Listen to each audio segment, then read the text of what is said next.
Linda. Welcome back to my channel. Today's video is one in a series that I like to call Worth It here on my channel, where I take a specific makeup product and I break it way down for you. You're gonna see swatches, we're gonna talk about price, I'm gonna do a look for you, we'll talk first impressions, cruelty-free status, return policy, talk about the brand, and everything in between. My goal with this series is really to help you all know what you're buying, because there's so much makeup coming at us at every minute that when you're spending your hard-earned money, I really want to make sure that it's something that's good, something that you know you want. Today's video, you can already see it in the title, but it is on the Charlotte Tilbury Pillow Talk Instant Eye Palette. I just bought this yesterday. I haven't even dipped into this beauty. I want to do it with you guys on camera so we can all see the goodness that comes inside. Before we do that, there's something very important we have to do first. The cat candle. In my last few videos, I have stated that the cat candle will be burned only while I'm filming because inside this little beauty is apparently a cat skeleton that I need to see. I don't know if you can see it, but the metal's already starting to show. Ooh, hear that? That's metal. Metal! You might notice it's burned down a little more than usual, and that's because I did light this for a video that will be coming out next week. I had to pre-film it, but the cat is on fire. We can officially start. Also, do you all have tips for wearing ponytails? Because I love it, I think it looks super cute, but I can't wear one for more than 30 seconds without getting a headache. Why is that? People wear top knots and cute little things all in their hair all the time, and no, I'm just a wimp. Let's jump right into this and start by talking about the brand. The brand was created by award-winning makeup artist Charlotte Tilbury. Charlotte Tilbury has been a name in the makeup industry for many, many years. She has done many covers of many magazines. I'm gonna keep saying the word many. She's touched the faces of Jennifer Aniston, Penelope Cruz, Rihanna, Blake Lively. She has just done so much in the industry, and then she decided to come out with her own brand. They are considered to be a more luxury brand. Their products do have a higher price point, but along with that is supposed to, of course, come higher quality. Of course, we'll be able to see the quality of this palette once we really get into it. As far as the return policy, it's pretty standard. If you buy this on Sephora's website or in a Sephora store, you can return it within 60 days with your receipt, and it can be new or gently used. If you purchase it off of the Charlotte Tilbury website, you only have 30 days to return it, but again, it can be new or gently used. So it is nice that both of those policies allow you to try it a few times, and if it's really not for you, you can return it, no questions asked. Now let's talk about the cruelty-free and vegan status, because this one is a tiny bit tricky. We have several websites such as Ethical Elephant, Logical Harmony, and Fira, all three which I trust immensely, listing them as a cruelty-free brand. On the Charlotte Tilbury website, they list themselves as a cruelty-free brand, but there are a couple of small things that make me wonder a little bit.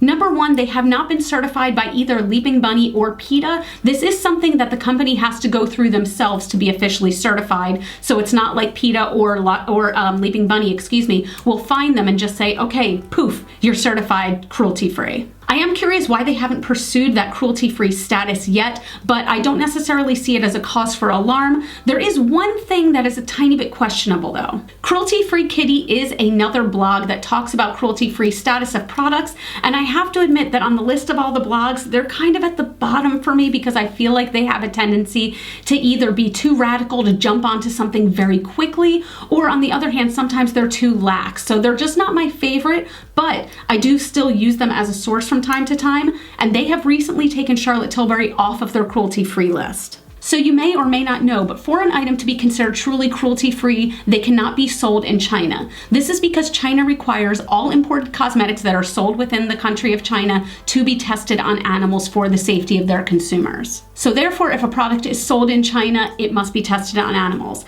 But here's the weirdness. Charlotte Tilbury recently partnered with a Chinese company called Little Bee. And the way that the Little Bee stores work is that consumers will go into the shop, they can test out the products, but they can't purchase them there. They do have to make an online purchase while in the store, and the items will be shipped to them from a country other than China, and it will cross the border and be sold to them in China, but not in Chinese stores, if that makes sense.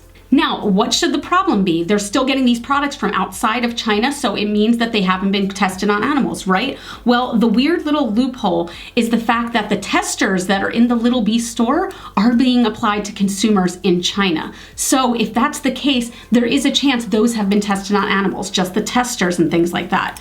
Does it mean they absolutely have been? No. Maybe Little B is not being on the up and up. Maybe they haven't tested them on animals. Maybe they haven't reported this to Chinese authorities. But I just wanted you all to be aware of that situation because it is a tiny bit of a gray area.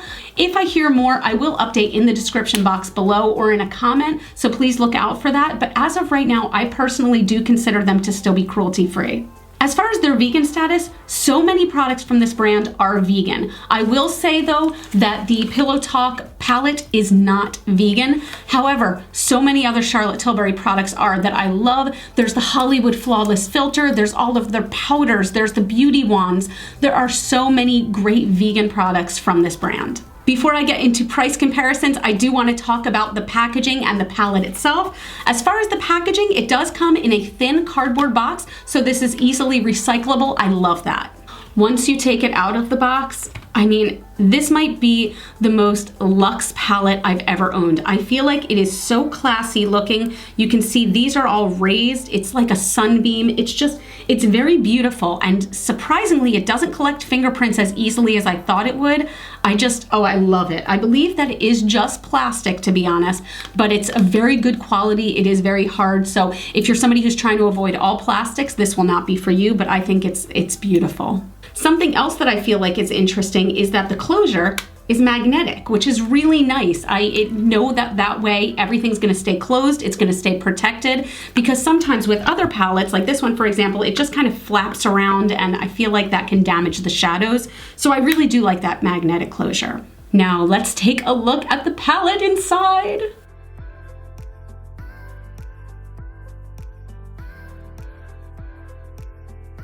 As you can see, it does come with 12 beautiful shades. There's a beautiful mix of mattes, shimmers, foiled shadows, everything like that. And they do like to separate this into different sections. So you have the day, the desk, the date, and the dream. So it is supposed to help you create single looks based on each one of these sections, whether you're just going out maybe for errands, whether you're at work, whether you're on a date night, or whether you just really want to play with makeup. I do really love that concept. I feel like even though this is a higher priced luxury item, this is great for someone who maybe does not have a whole lot of colors in their collection, or maybe who likes to stick just to neutrals. It's really stunning.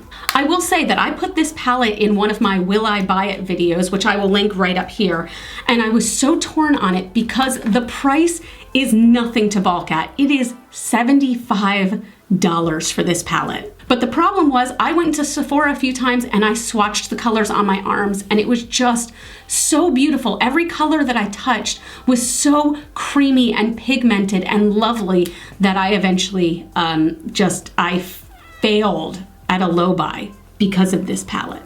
Also, for what it's worth, I just talked about fingerprints and you can see it there, I've got a big old fingerprint on there now. So maybe I was wrong on the fingerprint status, but whatever, I still stand by that it's beautiful. Now that you've seen the palette, I want to talk about price comparisons. I will admit this one I'm a little bit confused at. Here's why. On the packaging and on their website, they say that there is 7 grams of product in here, okay? So the palette is very thin, so it is likely that these pans are quite shallow, but nonetheless, I do want to compare this to the original Urban Decay Naked palette. Now, remembering that the Charlotte Tilbury palette says it has 7 grams, the Urban Decay palette has 12 shades, all of which are a very similar pan size, and of course, this pan is a little bit deeper, I think, just a little bit, but this has 15.6 grams in it. So it has more than double the amount of this. So it says, I really don't feel like this palette has 7 grams in it. They say it does, so I have to believe that, but it just seems odd. Even this Dose of Colors palette with I Love Sarah E, it has 6 shades. They're round. There's a ton of space in between each shade, and this has 10.2 grams. So even this has way more than this huge palette. Something just seems off. But when I did my price comparisons, I did base it off of the fact that this says it has 7 grams of product. Now here on the screen, I am going to put a price comparison to several other different eyeshadow palettes in the market today. The palettes here are everything that you can still buy in stores. They are the Urban Decay Naked Heat palette. We have the Anastasia Beverly Hills Soft Glam palette. I wanted to keep this as all kind of warm neutrals to keep in the same family line. But as you can see, this palette ranks on the very high end of the scale at $10.71 per gram if there are in fact 7 grams in the palette. That is extremely expensive, as you have things like even the Natasha Denona Sunset palette is only $6.25 per gram, and the Anastasia Beverly Hills Soft Glam palette is only $4.05 per gram. So with that being said, if this only does have 7 grams, this is officially the most expensive palette I have ever purchased for the value that you get inside. So I am going to be very honest about my review on this, because the thing is, if this is not up to snuff, I don't want it in my collection. It is so expensive that I want to make sure I can justify keeping this. All right, now that we have all of that background work done, let's get into what you guys are looking for and let's do some swatches.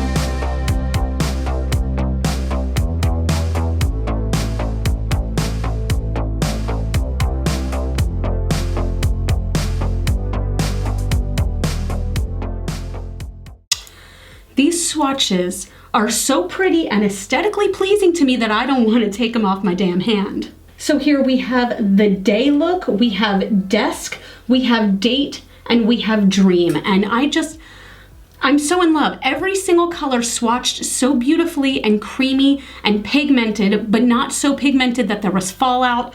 Every single color, like you do have these sort of like lighter mattes in here that are great for transitions, and then these bold shimmers that are great for all over the lid. But it really does feel like this could be an everyday palette for me and for so many other people. I'm gonna take them off my arm so I don't make a mess, but god damn, you pretty. Something that I feel is worth noting, there is no staining on my arm. Sometimes with a lot of red, pinky colors, you can have a lot of staining, and I saw none here. Now that we've done that, let's jump into a tutorial. I have to admit, I have no idea what I'm gonna do here.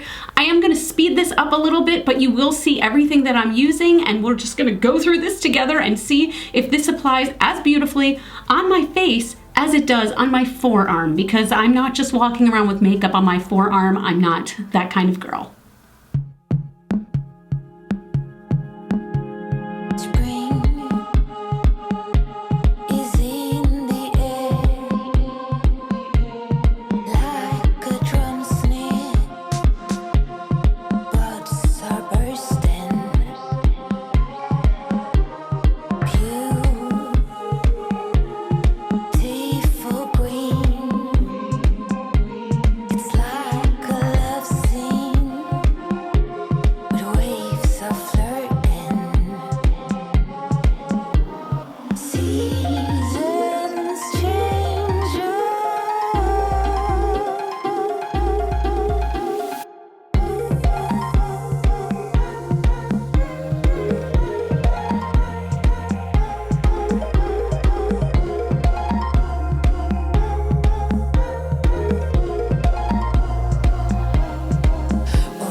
So here is the final look. I did try to get something from each of the 4 sections of the palette. I think actually I might have missed the Date side of the palette, but I did get from the Day, Dusk, and Dream parts of the palette. Every color looked the same on the swatch as it does on my eyes. I will say that some of the metallics, I did use 2, had a little trouble blending together at first, but once I kind of worked at it, everything was fine, everything went smoothly. I definitely went for a little bit more of a subtle look than I was expecting, but I really do feel, again, that this palette is fantastic for people who love neutrals and who maybe can only do neutrals at work. I personally only do neutrals when I'm at work, so I really do feel like this could be kind of an everyday palette. As far as my blush, I decided to stick in the family and I went with the Glowgasm Beauty Light Wand, again by Charlotte Tilbury. It is one of these diddlers with the puffy thing at top. I hate this dispenser. Why does anybody use it? Why do you use this? Why? And for my highlighter, I went with the Ofra Glow Up palette as always, and I did this color right here, which is Blissful. My lips are a combination of about 24 to 26 different products. I don't know why I do this to myself. As far as first impressions go, again, I really did enjoy how all of these shades translated from the palette to my eyes. As a base, all I had down was some concealer with powder on top. They do have some fantastic setting shades in here where you can kind of set down your whole lid before applying everything. I did that and I was just really impressed. I really like the warm tones in the crease and these shimmers on the eyes. I'm not sure how well they're picking up on camera, but they really are beautiful. Now, I'll admit, if you've seen any of my past videos, you know that pink shadow is not something I usually do, but I really am trying to branch out this year because the thing is, pink shadows really make my eyes pop. They make my eyes look super blue along with warm tones in general. So I want to try them. I want to give them a shot, and I feel like this is a good way for me to ease myself into the pink. That sounds so dirty. Ease into the pink. I can't believe I just said that on my channel. Anyway, so now comes the question, after my first impression, would I recommend this product? This one is really hard for me because at the end of the day, if you're looking at cost per gram, this is the most expensive palette that I own. And I'm well aware that I'm very lucky that I can purchase this palette, that I have the means to be able to do so, and that I can still pay my bills. But the thing is, if buying a makeup palette is going to make you struggle in paying your bills, don't buy the makeup palette. With that being said, if you are a makeup collector, if you are somebody who maybe doesn't have a huge collection and you just want to buy yourself one thing that could last you through date night, through work, through everything like that, this could be a good option for you. Just make sure that you are really sitting on that price. I'll admit I sat on it for 2 weeks because that price was really getting to me. And at the end of the day, am I happy with this purchase? I am. But you have to decide that for yourself. So with that being said, let me know down in the comments what you guys think. Would you pay $75 for this palette? What do you think of the shades? Are they up your alley? Are you more of a cool tone person? Let me know down below. That's it. Thanks everyone so much for watching. You can all follow me on Facebook, Twitter, and Instagram. Those are all GlitterFallout. I do put out new videos here on YouTube every Monday at 10 a.m. Eastern Standard Time. So make sure you hit that subscribe button down below and become a part of my Rockstar fam. As always, you are super freaking rock stars, and I love you with my whole heart, and I will see you in the next video. Mwah. Bye. The cat's ears are starting to melt off.